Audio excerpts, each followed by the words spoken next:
All new at 6, the historic Olympia Theater, once a stage for legends, is now at the center of a high-stakes plan that could shape its next century.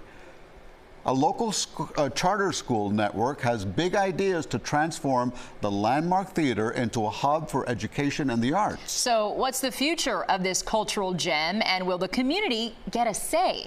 CBS News Miami's Lisa Petrillo has the exclusive plan from school officials. The Olympia Theater opened in 1926 as a movie theater. In the 50s, Elvis Presley played here. But now, almost 100 years later, people are all shook up over the future of this venue. The historic Olympia Theater, once home to legends like Ella Fitzgerald, Pavarotti, and the king himself, Elvis, is now at the center of a growing controversy. The issue, a proposal from Slam Miami, the charter school co-founded by Grammy winner Pitbull. The city of Miami is considering handing over the iconic venue to Slam and other charter school networks, including Mater Academy and Somerset. The first opportunity for the community to ask questions about the school's plan was held on a Zoom meeting last night.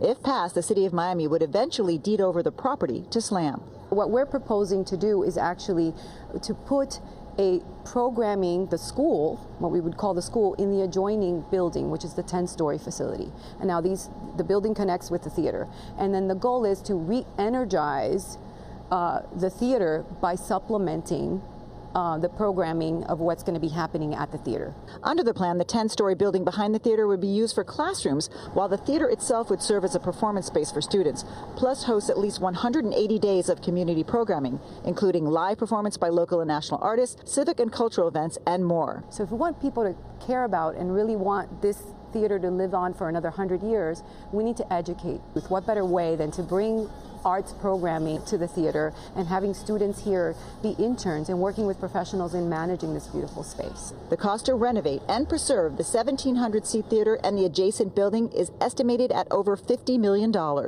This collaboration is among nonprofit groups that have managed public funds for decades, and we've done that so efficiently that we actually combined have over $200 million in grants. This collaboration of nonprofit entities is investing in the space, and we're not doing it at taxpayers' expense. Douglas Rodriguez, principal at Miami Tech and Mater Brickell Academy, says the school plan is to incorporate cultural arts courses focused on theater preservation and its history.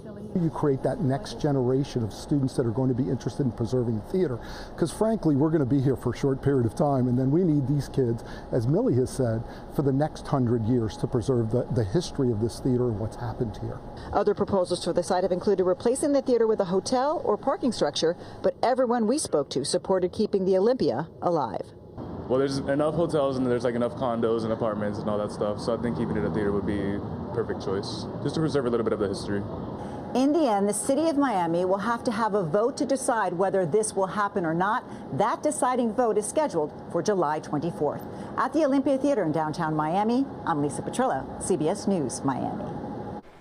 And this week there are meetings where you can share your opinion on the plans for the Olympia Theater. The first meeting tomorrow is from 6 to 8 at the Olympia Theater on Flagler Street. Then on Thursday, it's at Miami City Hall on Pan American Drive in Coconut Grove in the Commission Chambers. That meeting will last from 6 to 8 as well. And as Lisa just mentioned, a vote follows the meeting on Thursday, July 24th.